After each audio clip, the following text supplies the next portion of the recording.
the amusement of wrestling fans that I have with them. Let's just put it that way. Because, you know, the tagline in this show is the only wrestling podcast not hosted by people who hate wrestling. Yeah. Right? Yeah. So, obviously, the whole thing about watching wrestling is, you know, you probably shouldn't watch current WWE because you're going to hate it. Or if you're watch it in a way that's not going to upset you because it's very easy to be upset by it. So we did a show about it. We did a show for like 3 years. We were just upset about it every week, and it's not healthy. No.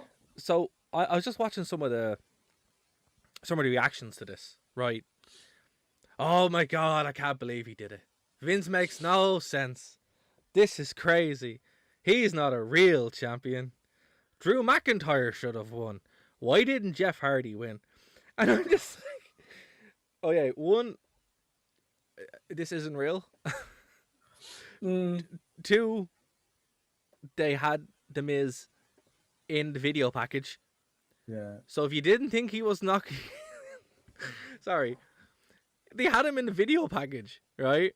As the last person. So WWE do it, and that's the big criticism I have with this. WWE kind of told us what was going to happen literally before it happened. And once I saw they've kind of buried the lead a bit. Yeah. It's like what Michael Cole used to do when halfway through the match, particularly with the Undertaker, he'd be like, "Oh, and he's gonna win. The Undertaker has no chance here," and then that would be like 4 minutes before the end. Yeah. So there's that. It's like in John Cena matches where we're like, "How is John Cena gonna get out of this one?" Cue like 30 seconds later, John Cena getting out of that one. Literally, like it is like burying the lead. So once I saw that, I was like, okay, well, we know what's going to happen here. 2, 3. This is what you do at Elimination Chamber matches. The first Elimination Chamber match ended, well, not the first, but the most famous cash-in ended the exact same way, with Edge coming out on Cena. I even said that in the preview show. I was like, this is going... Now, they did it twice, which was kind of annoying, because it's like, that's really cheap that you did the ending from New Year's Revolution twice. On the same on show? The same show. Yeah, back to back. Oh, that's not great. No, it's not. So if you didn't watch the show, obviously, Roman Reigns booked himself in that the winner of the first Elimination Chamber match, who was Daniel Bryan, would have to face Roman Reigns after the match, right? And Roman Reigns just came in and crucified the man, right? Yeah. But obviously that made sense. He's a super heel and he doesn't really want to work, so it was in his favor. But what, like, does that mean that like there's going to be a different challenger for Roman at Mania now, or? Yeah. So the challenger for Roman is Edge. Because Edge came out and speared him afterwards, and he's like, "Hey, I'm challenging at WrestleMania." So that'll be cool, right? Okay, cool. But like that, the whole point of that match was literally just to build heat. That's all it was. Yeah. And the same with this one as well, right? So the Miz winning, it does loads of things, right? But before it does that, the fourth reason why this makes sense: the Miz is a heel and you hate him now. Yeah. Do people not watch wrestling? Like, do you not watch the show? Like, what I would say is Miz won the title 10 years ago. Yeah.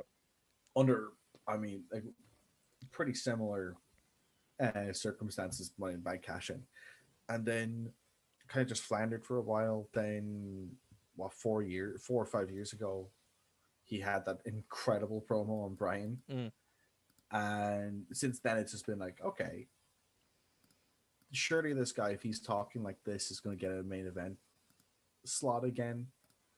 And it's just been like waiting. It's just been like, okay, but it's going to happen, like, if he's able, because he consistently brought that same level of intensity to his promos for a good number of years. So it's like, if someone's doing that consistently, it's only a matter of time before they it's only a matter of time before they become world champion again. It's in the same way that, like, if you were following Punk's career, it was only a matter of time before he became a world champion because he had that intensity in his promos. But I'm not even talking for a long time. But I'm not even talking about that. You know what I mean? What I mean is, like, WWE's biggest problem now is they don't have characters. Well, they have loads of problems, but one of the biggest ones, they don't have characters. Sorry, I forgot what show we were talking about. So there's loads of problems, and fun and interesting, exactly. Yeah, exactly. And you know what? This was really cheap. And as I said, if they shouldn't have done it onto Yeah, on but like both, but they did. this is a thing that WWE has also done before, where they've done the same thing twice. Yeah, so they shouldn't have done And that, and and it took away from it. I would almost say that, like, you know, again, like, I don't like it, and I wouldn't be happy about it. But if they did it twice in a row, guarantee you they did it like that, so that people would not expect Miz to cash in then, because they would have gone, But oh, see, but they've done a post match, a post elimination chamber match already. They wouldn't dare to do it twice. well, that's fair You know enough. what I But mean? then why did you have the I, video package with the last thing you see is his face saying, "I'm going to cash in"? Like, yeah. you know, it's Oh, but we've seen shit like that happen before. man, we have. But the way they, Yeah. you really have to see it. Like, it was the most obvious thing in the world. You know, it really, Fair. like, they did everything short. You actually no, they literally did say this is going to happen. You Mm. know, um, so it wasn't It's even. like that Heyman line. It's like, this is a spoiler. Yeah, it's a spoiler. So it's like, okay, you know, what would have been cooler, honestly, is if they didn't do it and did it Yeah. at WrestleMania, where he can get the big win at WrestleMania, Yeah. like Roman, like Seth Rollins did. Just once, I want someone to win the WWE title, winning it the way that, like, this is RVD like an did. obscure. No, doing it the way that I'd love to see someone do it the way RVD did it before, but I'd also just because I'd love, like, I think it'd be super cheap, but I think it'd be a great way to get the title on, like, the most cowardly of cowardly heels, Mm. where, like, I don't know if you remember how Shane McMahon won the hardcore title from Crash Holly around the time of Judgment Day in 2000. Was he asleep? But he was asleep. Yeah, he was. Yeah.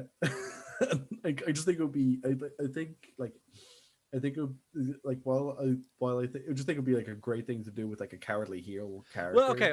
Let's go with that for a You second, know? right? Is the rule that the briefcase entitles you to a title match any place, any time, anywhere? Yes. Is that the wording? Yes. So then that would mean that any match is an ODQ match, because it's just, you know, you could technically have the match in a hotel room or in the Yeah. parking lot. Actually, I'm not sure if it's a false count anywhere situation. See, that's the thing. It would have to be. Uh, It would have to be. So that's the only thing I would say, because it's like, if Yeah. it's, if it, you know, the hardcore belt was pretty clear, yeah. but that's a cool idea. What they could do is, I think they wasted this with the Miz, because this is a transitional thing, so Bobby Lashley can kill the Miz and go in as the champion against Drew McIntyre, which exactly is going to happen at WrestleMania. That's the plan. The problem that I have is, it's not that it happened; it's that nobody gets over here. You know, But that's WWE. That's the criticism of WWE Like- for years. like, it doesn't- Nobody it do- gets over. it doesn't get the Miz over. No. It doesn't get Drew over, and No. it sure is, like, it's pretty much exactly what happened with Punk, actually, that you bring him up, where Punk was fed to The Rock to build him up for WrestleMania. The Miz is going to be fed to Bobo. Mr. Golf, and Bobo. Bobo.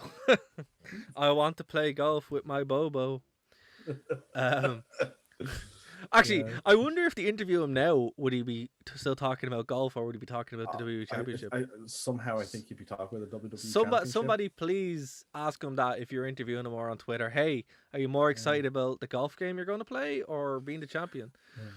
I need to find that interview, dude, because it's gold. Like, I have no idea what it is. I think you'll find that he's more interested in being the WWE champion. I don't know, man. He was the TNA champion when But, you know. I mean, dude, like, I mean, they're not the same. They're the same to me. I know they're the same to you, but, like, they're not the same in reality. That's fair. Like, That's fair. you know, I mean, was horrified. I was just like, I know. I couldn't believe it. I'm like, you're wasting my time and your time and the company's time. What are you doing? Yeah, So absolutely. I don't know, Mr. Golf. Anyway, yeah. so what's going to happen is they're going to feed him to Bobo, and then Drew will have to slay that demon, and then nobody will get over, and we'll be back to step one, to square one. Yeah, pretty much. Like, actually, here's one for you. Here's the one I did know, right? What's the average age in WWE? Wrestlers or Yeah, wrestlers, yeah. Among the top stars. I mean, I would say late 30s. 46.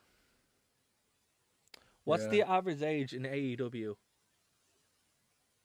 among